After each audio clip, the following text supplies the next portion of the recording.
Welcome back into that Sean podcast. You have a more relaxed, more well-adjusted Big Ush. Actually, not so much. We getting loud again. Cat Daddy, what's on your mind?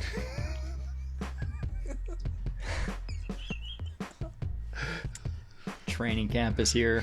We have extensions left and right. Is that what all those notifications I keep getting? Yeah. I thought that was the Battle of the Pods, the Battle of the Pods fantasy league. So I was just like, no, I can't talk about, biscuits or cookies anymore. We completed our first ever joint fantasy draft where we are co-managing a team. We're going to get to that a little bit later on. But we got the extensions. Pure test of friendship. A lot of trust put there, both directions. We have homework clauses being removed from contracts. We have the Hall of Fame game this week. We also have suspension updates.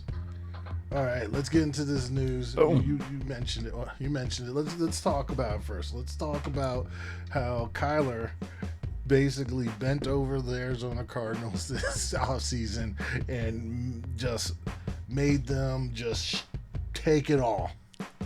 Yep. So this past week, last week I was questioning, is the independent study clause a common thing in contracts that we just don't hear about? And it was just being made a big deal for Kyler. Turns out it is not very often or ever that an independent study clause is used in the contract. And that was by owner Michael Bidwell. He was a driving force behind adding that clause to the contract, which I can't really be mad at, considering that you're about to pay a guy $46 million per season to lead your team. And if you have any, and I mean any, questions about leadership, about maturity, that's not a bad thing to add in there to make sure that he's staying on top of his game. But after it was leaked, the Arizona Cardinals included that clause in the contract. Kyler Murray did not like the criticism that he started receiving, and he was saying that it was disrespectful, is almost a joke. No. I think Kyler's camp leaked the story. Then Kyler's like, oh, I'm appalled by this. And that's what led to everything. Because how we find out? Do you know how much stuff is in a contract that we never find out about? How we find out? Yep. I'm in the same boat. I think that Kyler's camp released that information because he got the big contract extension. And what was he going to do? Was he not going to sign it because an independent study clause was part of the contract? Or does he sign it and then go public with it? So words were had. Arizona, shortly after, removed the independent study clause from Kyler's contract. However, I think the damage is already done for Kyler's credibility. And I was reviewing some of the other contract details that were available through Over the Cap, and assuming it's accurate, Kyler Murray has workout bonuses each season of his extension, ranging between $1 million and $1.8 million for each year of his extension. Now, that number seemed high to me at first, so I started looking at some other quarterback contract details for these workout bonuses. So let me throw out some numbers to you. I have about 5 to throw out, and then you tell me if you think Kyler's number is higher or lower, just on average. All right. Aaron Rodgers has a $50,000 annual workout bonus. Kyler's is higher. Patrick Mahomes has $550,000, I think. Higher. Josh Allen has between $500,000 and $1 million. Close. Derek Carr has $100,000. Way higher. And I didn't find anything for Deshaun Watson. But of all the top contracts in the league, all of their workout bonuses are either at $1 million or below $1 million. What does that tell you the Arizona Cardinals think about Kyler Murray, the independent study clause, and then these large workout bonuses as part of his contracts? So my initial thought was right. The number did seem high, higher than usual. And even though that independent study clause is gone, to me, it seems as though Arizona still has maturity questions about Kyler. And this is why they were not quick to sign up to a contract extension any earlier in this offseason. So, and one thing I do find amusing about this whole situation is that Kyler Murray shares the same agent as Coach Cliff Kingsbury. So yeah, so his agent had to know this whole time that they're going to be putting in that independent study clause. Dax is at $500,000. Still well below $1 million or even $1.8 million. But Dax is only in there if he misses workouts.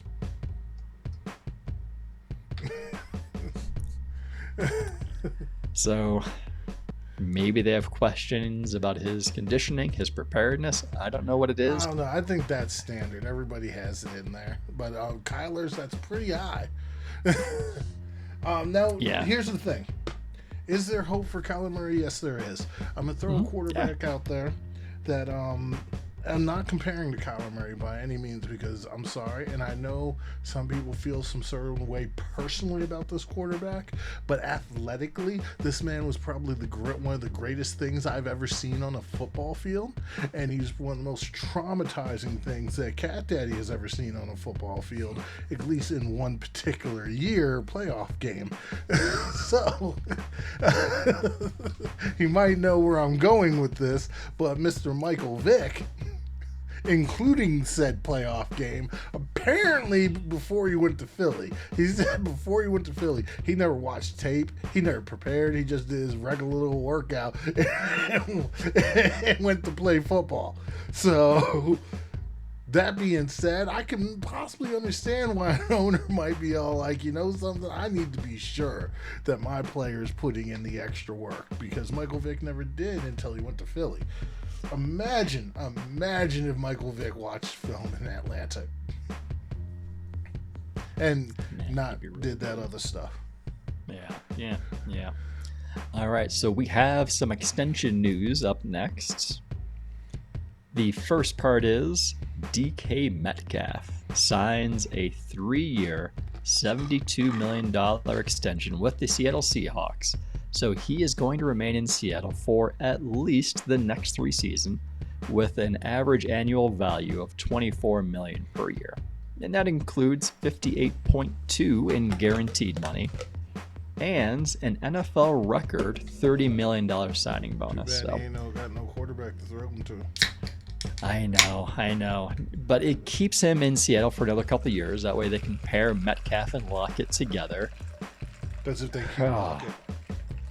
Who knows what they're going to do this season? It depends on the Jimmy Garoppolo situation, whether he's traded, released. Could Garoppolo find his way to Seattle? Could Seattle just go through the season as is with their 2 first-round picks next year and target a high-end quarterback? Maybe a CJ Stroud? Which I think is the more likely outcome, because next year's quarterback class is expected to be a lot better. And how did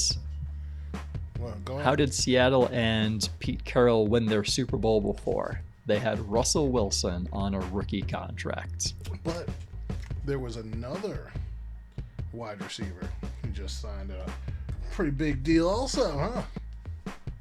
Pretty good.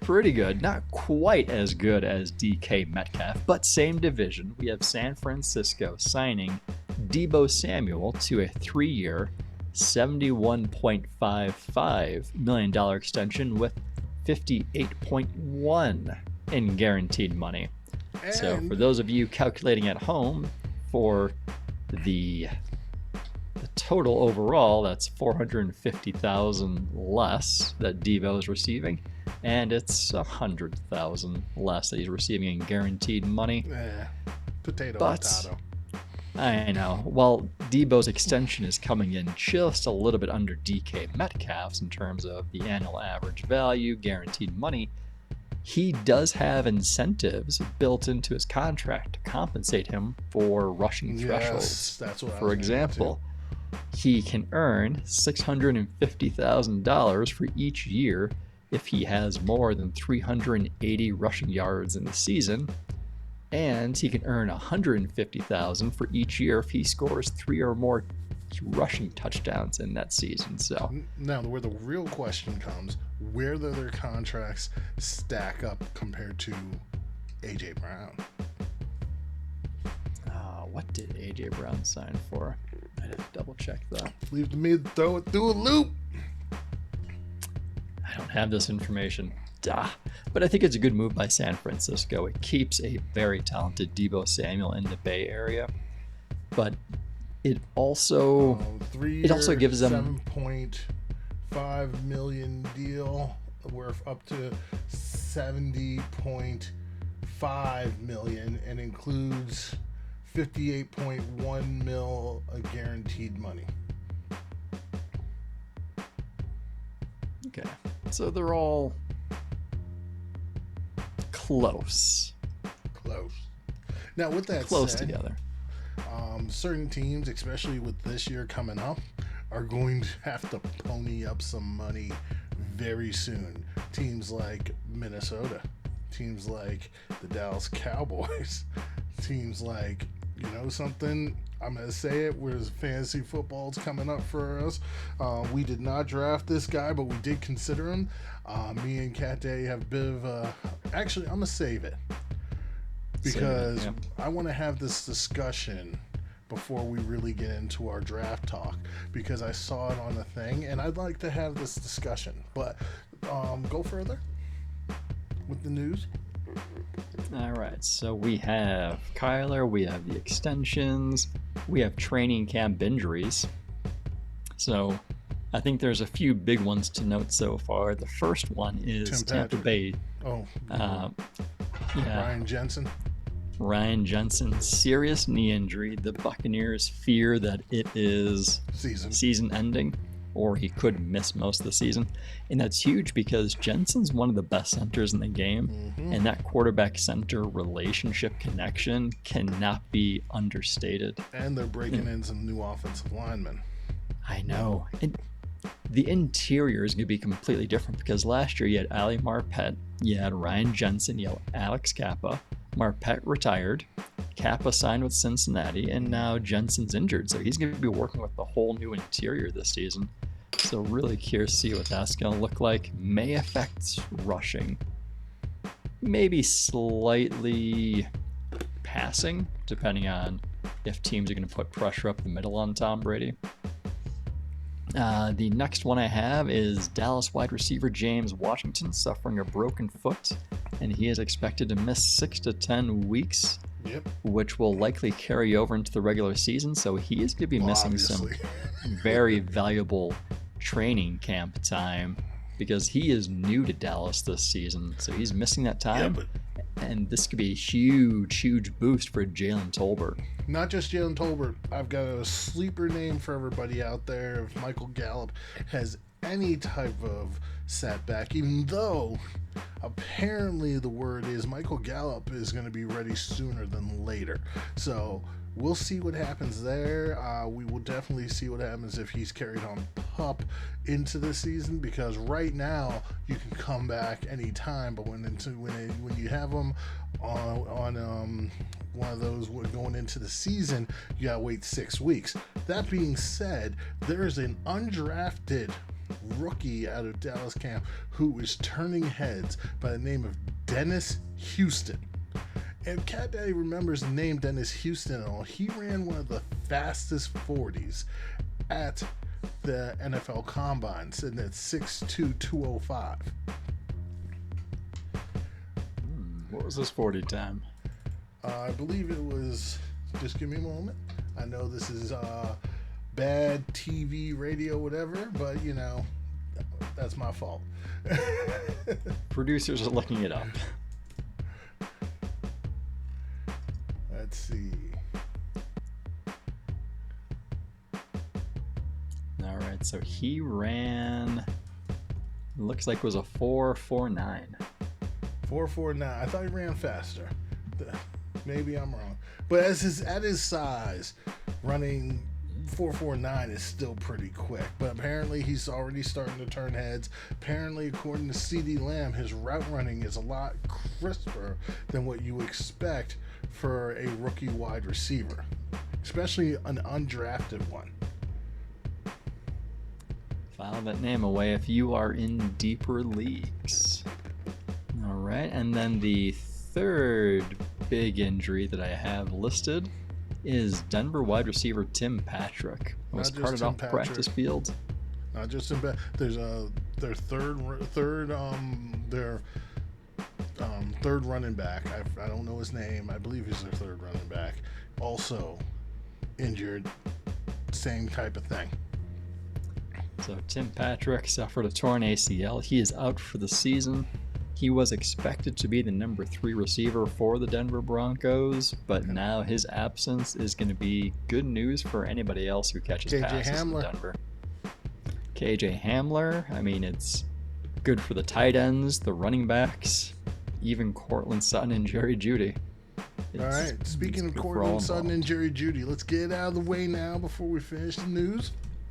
So, we had this conversation, but I'm going to double down. No, all right. Pending health for both of these guys. This is the thing. Any guy that we go to break for on here, both have been injured throughout their careers. Both have had inconsistencies, but people want to know who we think.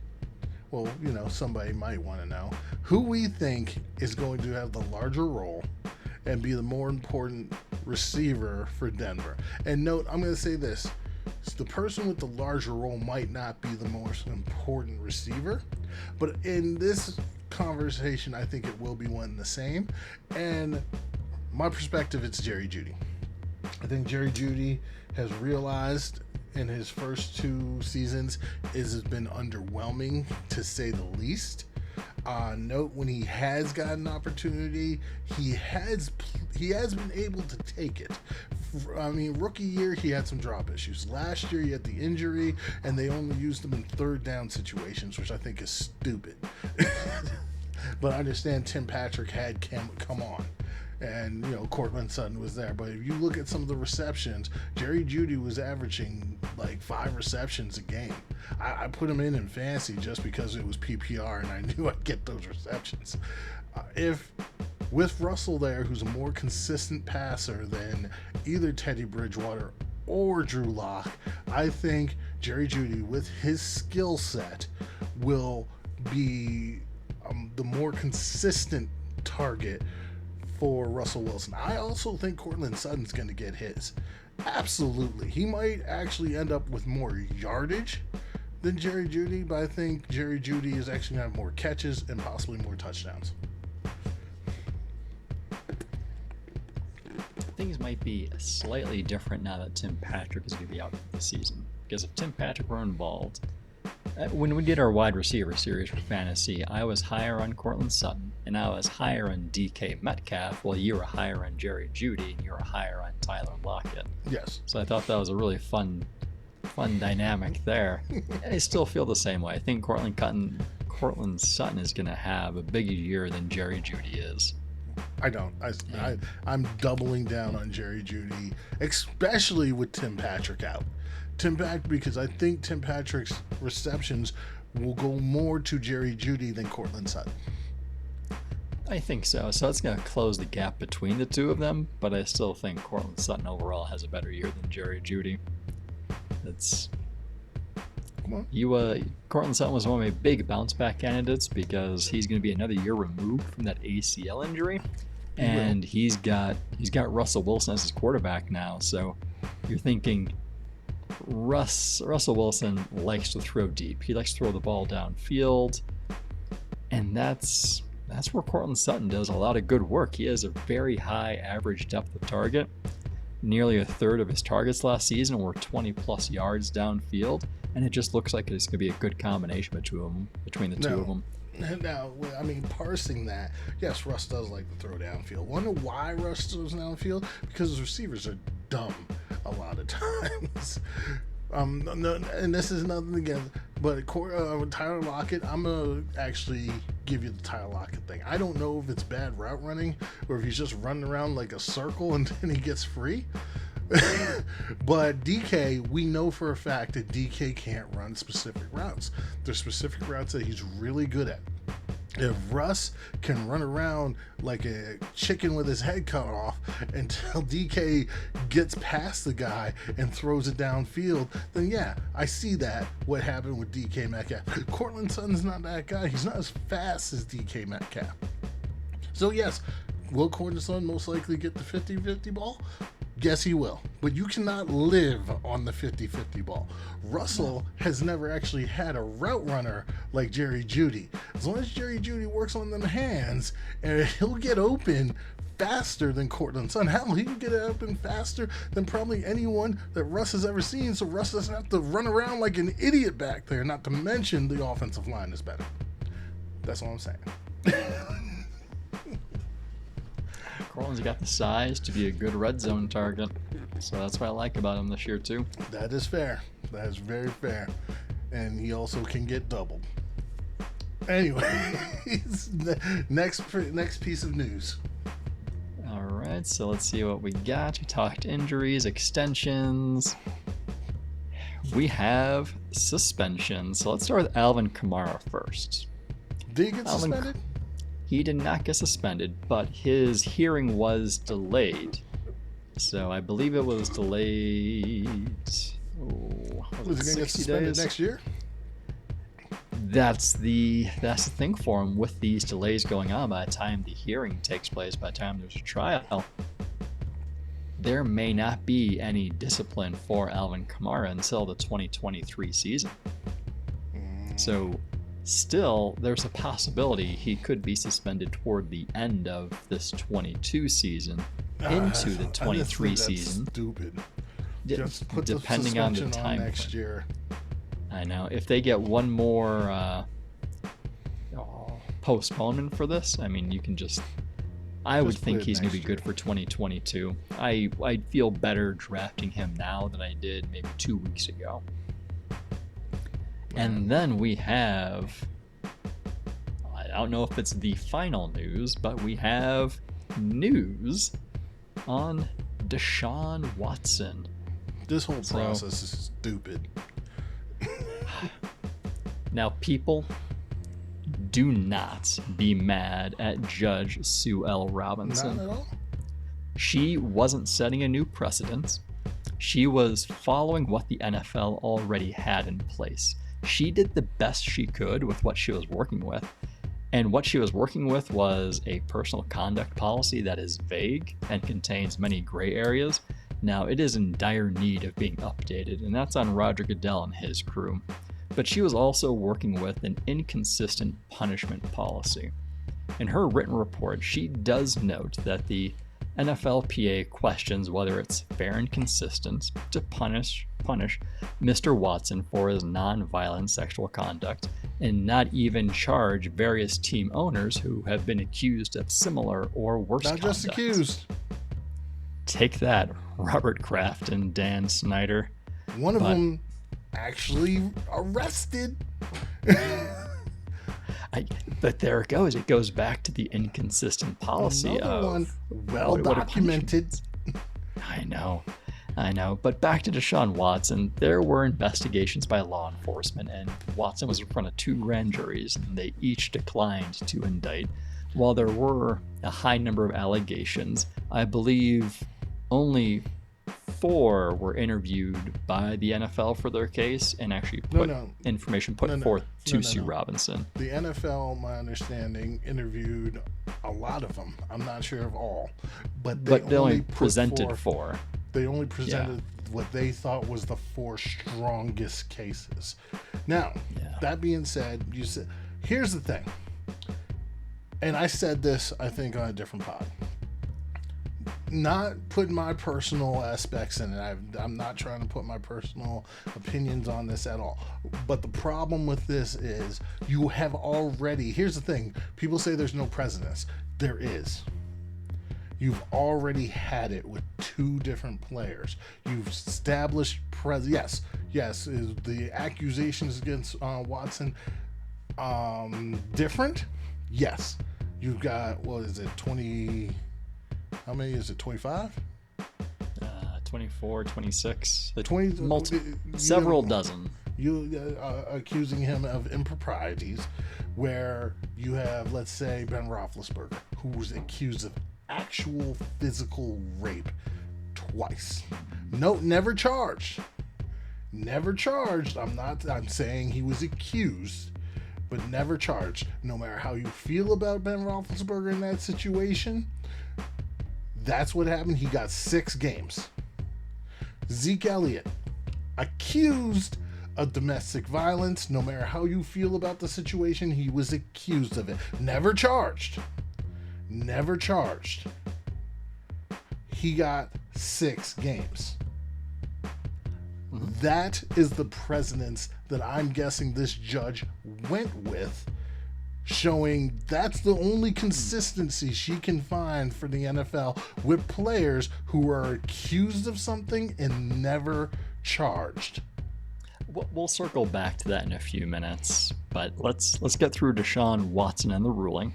So Judge Sewell Robinson, the final ruling was 6-game suspension, no fine, and requirements that he shall not receive massages other than directed by club personnel. While also concluding that Mr. Watson's pattern of conduct is more egregious than any before reviewed by the NFL. Mm-hmm. So she found him guilty based on all evidence produced to her, all evidence given to her. She found him guilty. 6-game suspension. Now, at this point, the NFL has a 3-day window, so they have until Thursday to file an appeal. Yeah. Now, at this point, I'm not even sure Roger Goodell knows what he wants to do. Here's my If problem. anything, yeah. Here's my problem. If you're going to file the repeal, just file it now. Why are we waiting? Why are we waiting? The tough thing is, so we're recording on Tuesday night. So news could break tomorrow morning, Wednesday before Thursday. But the first preseason game is Thursday. You know where that preseason game is being played? Ohio. It's being played in Canton because it's the Hall of Fame game, which is really close to Cleveland. So knowing that the NFL is a profit machine, do you think Roger Goodell wants to risk anything by putting any bad publicity right in front of the game? I don't care. I don't care. If you plan on, here's the thing, they plan and then they do it at the 12 o'clock hour on the 24th hour on freaking Wednesday, then you're idiots. I'm sorry, you're a bunch of idiots. Do it now. Do it now. You should have done it right after, before. Here's the thing. I'm going to go back to what I'm saying. Regardless of my feelings on the situation, based on what I know, just based on what I know, based on the fact that he was never charged, yes, I'm going to go with he should have been suspended 12 to 17 games, period. If they would have done that right out the jump, then they wouldn't have these problems. But they have these problems because they went and they had this stupid clown... what's the word? What's the words I'm looking for? This whole system, this clown system, to where now it's just like, oh, well, we don't have responsibility. The judge only gave him 6 games. Now we're going to appeal, and Roger Goodell's going to give him a full season, or give him 12 games, or give him 8 games, and we're off the hook. You guys are idiot a-holes. So part of my belief, and I have nothing to go off besides my own opinion, is if Roger Goodell knew there wasn't consistent punishments policy, it wasn't fairly or consistently administered, then the judge was put in a tough spot. The NFL said they wanted a full season. She only gave 6 based on all the criteria in her 16-page written report. Now, what does this do? This allows Roger Goodell to step in, save face to the public, and say, well, we don't agree that 6 games is punishment enough. I'm going to step in and I'm going to give him 8, 10, 12, a full season. For that, he can play the hero. What was the point of the judge? So he can play the hero. He knew that the judge wasn't going to give enough. This is a man who's fighting for his job, right? He doesn't want this to be the blemish, which is why they probably had the disciplinary officer take this rather than Roger Goodell directly. So someone else can make the decision, and then his hands are clean. No, it is dumb. If you're going to take the parole of punishment out of Goodell's hands and put it into an independent arbitrator, you need to keep it in the independent arbitrator's hands. If they appeal, it has to either go to another judge or the same dang judge, because when you appeal, you are offering additional evidence. They're not offering additional evidence. They're just trying for a different result if they get an appeal. Just disagreeing with the outcome. Yeah. That's all it is. It is a stupid way to do things, and either which way it makes Goodell and the NFL look bad. Now, there is a way that Roger Goodell could avoid any negative attention ahead of this Hall of Fame game, and that's if the NFL and the NFLPA agree to extend that appeal deadline until next week. At which point, it's just a pause button, and then Roger Goodell can come back, file his appeal. But through all of this, I think Roger Goodell simply hasn't done enough. NFLPA will never do that. Personal code of conduct needs to be updated. It needs to be more clear. We're not going to get into that today. Consequences. Speaking of suspensions. That's what I want to circle back to. So you brought up a couple suspensions and their lengths. And I was looking through Roger Goodell's history of some of the bigger name players receiving suspensions. So let's see. Now, they all do not fall within the same category, but they all violate personal code of conduct. So you have Michael Vick, who received a 2-year suspension for his involvement in dogfighting ring. Plaxico Burress received 4-game suspension for accidentally shooting himself in the leg. Which is dumb. Wait for this one. Dante Stallworth received a 1-year suspension for DUI manslaughter. Mm-hmm. Let that one sink in for a few seconds. You already mentioned Ben Roethlisberger. This one, I think Judge Sue L. Robinson also mentioned in her reports, and I think it was going toward the inconsistency of punishments and the NFL trying to punish more severely for items that were not already included in the personal code of conduct. Ray Rice received a 2-game suspension for a domestic dispute with his then fiance. And then the video came out, and then Roger Goodell wanted to suspend him forever. Yeah, but it was 2 games. You mentioned Ezekiel Elliott. Jameis Winston received a 3-game suspension for sexual harassment accusation. I lost track of how many games Josh Gordon was suspended for his own stuff, but okay. Yeah. Calvin Ridley received an indefinite suspension of no less than 1 season for gambling. And DeAndre Hopkins received a 6-game suspension for performance-enhancing drugs, or at least traces of it within his system. Those were just a couple of them. Which one do you have? Vontez Burfict received a 12-game suspension for targeting. And then Tom Brady received what was a 6-game suspension when it was reduced to 4 games? Was that what it was? Yep, he received a 4-game suspension for Deflategate. Robert Kraft got off with nothing.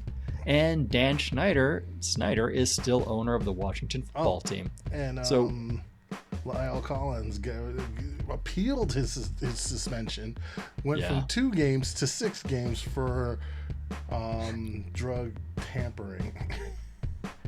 So what consistency was there for Judge Sue L. Robinson to make her decision? But we got one more. Here's wasn't. One that I think the NFL actually got right, believe it or not. Well, even a blind squirrel finds a nut once in a while, so what do they get right? So, apparently, on his way out, Brian Flores, burning every bridge he can, accused the Miami Dolphins of tanking. I don't know if he brought up the tampering stuff, but the NFL, through an investigation, found that they tried to tamper with Deshaun Watson. They tried to tamper with Tom Brady. They tried to tamper with Sean Payton. Sean Payton. They also apparently are guilty of trying to tank. So, as a result, the owner has been suspended. How long? 12 games? He is suspended through October 17th, so that would be 6. Oh, it's got to be like 6 games, I think. The chief administrator or whatever, the other person, next person in charge has been suspended, and they lose the remainder of the season. Yeah, they lose a first-round pick for next year and a third-round pick for 2 years from now, I believe it was. So, I think that's appropriate. I think if they are guilty of this stuff, that's an appropriate reaction. I like how this punishment came out after the Deshaun Watson ruling, because immediately I thought Roger Goodell is just getting warmed up. If he gave this disciplining punishment to Miami, maybe that wouldn't surprise me either. Now we're running a little over, so not to just linger on Miami or not give enough time to Miami. Sorry, Miami. We're gonna move on. We're gonna talk about this draft. So, Cat Daddy, this draft started as a little bit of surprise. I get a message from Cat Daddy over here, and he's like, "We're about to be on the clock soon." I'm like, "What the hell are you talking about?" He's like, "Oh yeah, that league that I told you we were gonna be in. Yeah, we're drafting." I was like, "What? Huh? It's June." But July, yeah, July. I mean, July. Sorry, it's July. What are we doing? Anyways, so we're about to be on the clock. We weighed our options.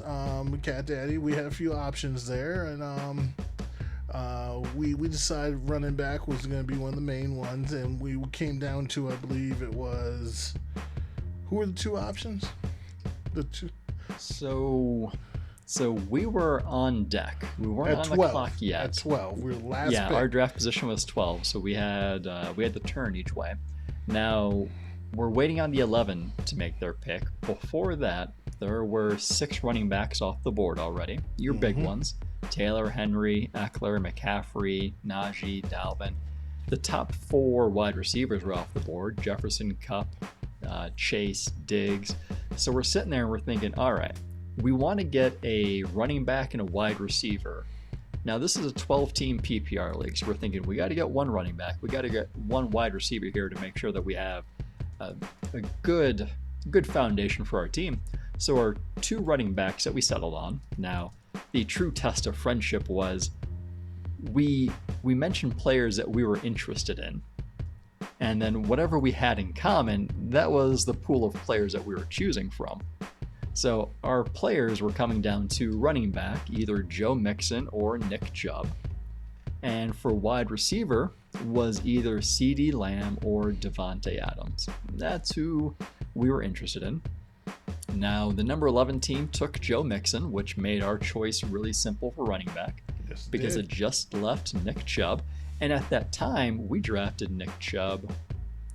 And this was last week, because it was a little bit of a slow-moving draft. There's 12 teams. We're in multiple continents, so it wasn't as if we were in a draft doing everything in one single day. It was over about a week period that the draft was taking place. So at that time, we didn't know anything about the Deshaun Watson suspension. Now, him being suspended for at least 6 games is good for us, because if Cleveland wants to win any games, they're going to be running the ball rather than have Jacoby Brissett passing. So I'm feeling better about the Nick Chubb selection, even though he doesn't catch many passes for PPR purposes. He gets those rushing yards. So that was nice. And then for our turn, we had the choice. Do we take CeeDee Lamb or Davante Adams? And I was like, you know what? I can't draft a traitor. I can't draft him. I'm just kidding. I don't think Davante Adams is a traitor. He did what's best for him. I am okay with that. I will get over it. No, but You were high on CeeDee Lamb, and I was also high on CeeDee Lamb, at least higher than Davante Adams. So taking CeeDee Lamb at the turn was a no-brainer for us. And then, so that's round 1 and 2. We had to wait a good, was it like 22 picks before we're on the clock again, which felt like a really long time. I don't like being on the turn. But after that, we saw multiple tight ends go off the board. We saw other running backs go off. I think there were 10 running backs that went off the board before we were back on the clock. Wide receivers were flying left and right. I was hoping a Mike Evans would fall to us in the 3rd round, but that definitely didn't happen because he was taken in the seconds. Josh Allen went off at the beginning of the 3rd round, so QBs were coming off. So we're at the turn, and we're thinking, do we want another running back? Because we both saw that Alvin Kamara was still available, and we're thinking, we know nothing about Alvin Kamara's situation, but even if he is suspended for 6 games, we could have his talents and ability for 2/3 of the season. Well, for this purpose, like a little over half of the fantasy season. And we're thinking, do we want to take the risk with Alvin Kamara? And I think we both felt pretty good because he is normally our 1st-round talent, and we're getting him at the end of the 3rd rounds. I don't know if you felt any different about that. No, remember, we discussed it, and I said, the only thing about it is we need to get his handcuff. And we'll get to that. So we take Alvin Kamara in the 3rd, and then in the 4th, we're thinking we need to take a tight end to give us an advantage. There weren't really many good wide receivers that we would consider at that spot. Nope. So we're willing to wait a little bit on wide receiver, but we're thinking we have to get an advantage at tight ends. And at this point, Kelsey, Andrews, and Pitts rolled off the board. And for us, it came down to Darren Waller and George Kittle. And there was a discussion. There was a long discussion. Here's the thing, and I will go to this. I will say this. I'm a bigger George Kittle fan, and I think maybe I get too caught up with George Kittle the player over George Kittle the fantasy football player, if that makes sense. Mm-hmm. Yeah. Because there's no way you can disagree with me that George Kittle is a better player than Darren Waller overall.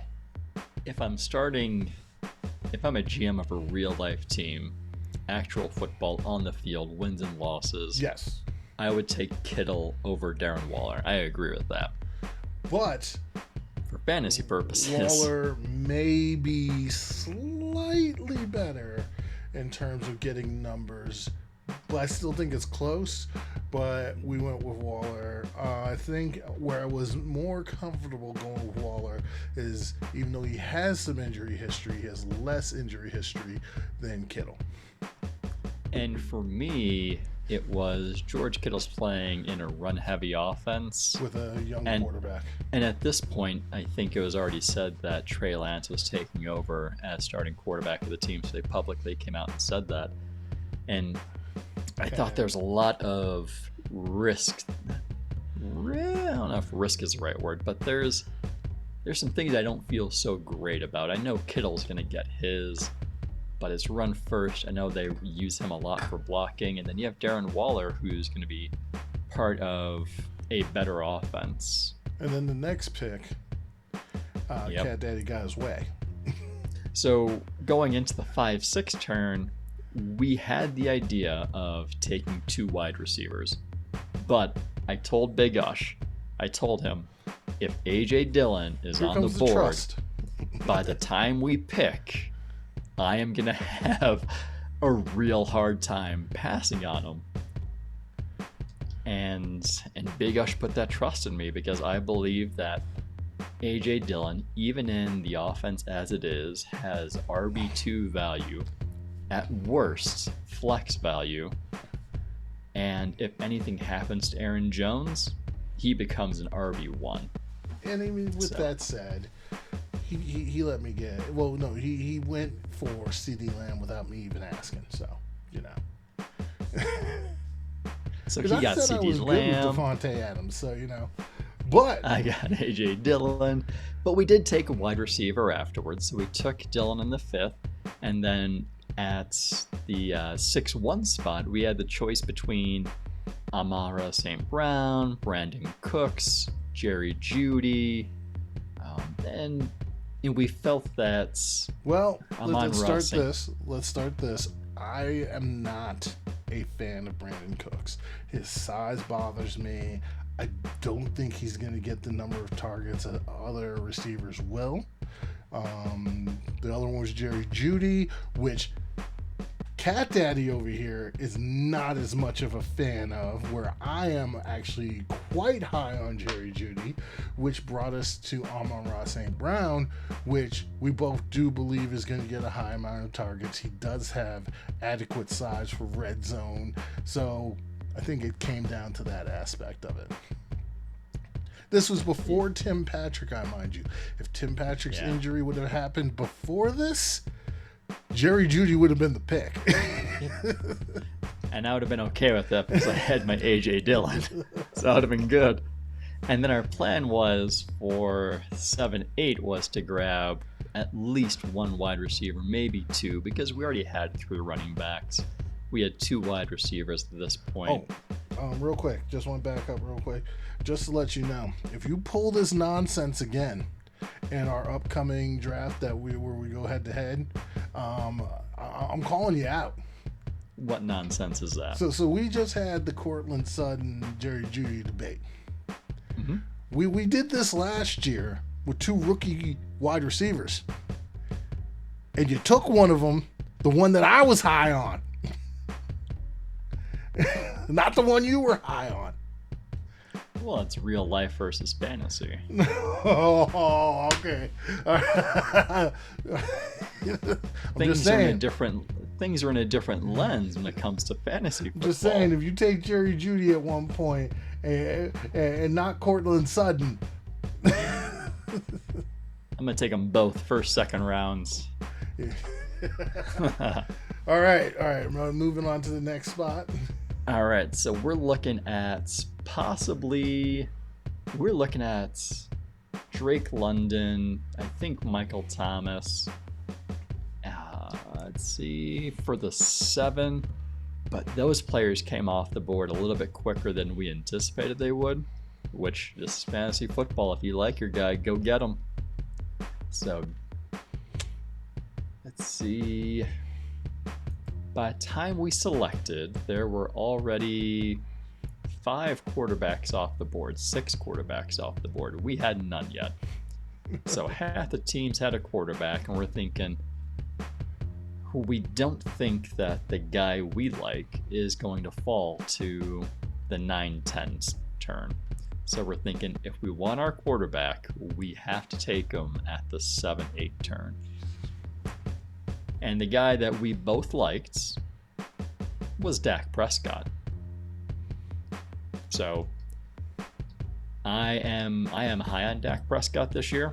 I have him as, I think the last time I was ranking my quarterbacks, it was either top 5 or top 6 for the season. So to be able to get him as the 7th quarterback off the board, I think was good value for us. It was in the 7th rounds. He's going to have rushing upside. Now, it's not going to be the same rushing upside as Kyler, Lamar, or Josh Allen, even Jalen Hurts, but at least some rushing upside is going to help the quarterback situation. So we took Dak Prescott in the 7th round, and in 8th round, Big Ush is like, I want a former Heisman winner on our team. Give me the Slim Reaper. And I'm like, whoa, you don't got to talk me into it. Devontae Smith, here you come. He didn't realize what he was hearing at the time. He was like, wait, what? That was a complete shock. He must have looked at the screen for about a good 3 minutes like, did he spell that name wrong? So we wanted another solid wide receiver before getting a rookie.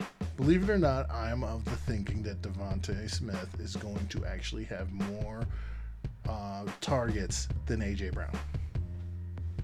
I think he'll be able to do more with his targets because it won't be Devontae Smith getting the double teams. It'll be AJ Brown getting double teams, and Devontae Smith will be able to eat and work and get it done. So I like taking Smith in the 8th round. And then we had several tight ends go off the board. We had, to our dismay, we had a running back taken that we really liked in James Cook. Yes, we did. We had some like Chase Edmonds, Rashad Penny, Pollard, Gordon, Stevenson all came off the board. For our 9th, 10th rounds, we were hoping to get one of the rookie wide receivers like a Treylon Burks or Chris Olave, a Sky Moore, but all of those were selected by the time we were back on the clock, which really made me hate the 12 spots. So Sky Moore is actually selected right before us, which I think really frustrated us. Which was a very big, because I'm high on Sky Moore. You know, I'm very high on Sky Moore. I'm not a Juju fan. And we're thinking, you look at rookie wide receivers recently, and at least one rookie wide receiver has blown up in the past couple of years, and it's, all right, which first round wide receiver am I going to take my shot on? Who's it going to be? And this year we had 6 of them in the first round. So for us, it was between Garrett Wilson and Jahan Dotson as I believe the only remaining first round rookie wide receivers. Yes. And we elected for Garrett Wilson. Yep. Deshaun Watson or Jahan Dotson was actually taken about 4 or 5 picks afterwards, so we had no chance of getting him any time later. And then for our 10th rounds, Big Ush is like, all right, so we need a quarterback. Let's get a backup quarterback. These are some guys. Starter. These are some guys I'm interested in. And I'm sitting there and I'm looking at this list and I'm thinking, do we go for some upside or do we go for some good conversation and debate on the pod? You guys already know what I chose. I chose the pod. So we drafted Aaron Rodgers as our backup quarterback. Who chose the pod?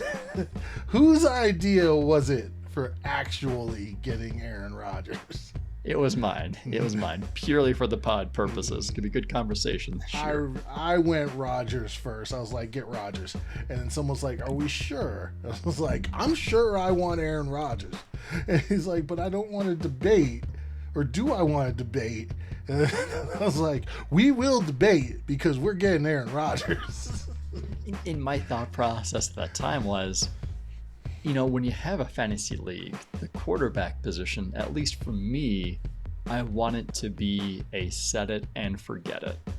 I want to have my stud in there. I don't want to think twice because I have a high caliber backup and I don't want to play that debate of, well, do I think he's going to do better this week or this other guy? So my initial thought was, do we take Trey Lance in the 10th round, go for the upside? Here's what I'm thinking in terms of Rodgers.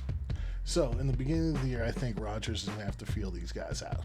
So at least for, let's say, the first 8 games, Dak normally lights it up, and Dak's going to know a lot of his guys already, especially when Gallup's back, but with CeeDee Lamb there too. So Dak's probably going to light it up for the first 8 games. Then, let's say Dak struggles at all. Let's say someone gets injured or whatnot. That's normally where Aaron Rodgers takes off. So we can just swap him and go that route. And then we can debate later in the season if whatever we need to do based on matchups.